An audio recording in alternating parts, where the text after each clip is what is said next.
What do you think leaders are getting wrong about AI in supply chains? I think that it's like a race to the bottom. I think that there's this feeling that AI will solve all of our problems.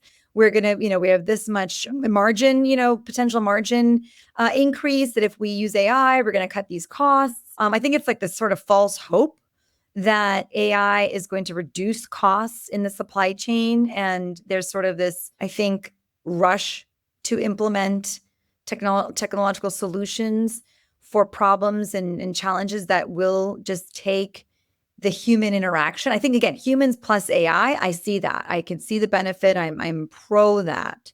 But I think that it has to be, one, again, check your data first and foremost. And then number two, I think upskilling your employees would be the smart move on how they should be using AI to support their teams and businesses versus outsourcing to AI, which I don't think is exactly where we're at now. In 5 years, who knows? But for right now, it's not going to do what I think people that have been in this business can do.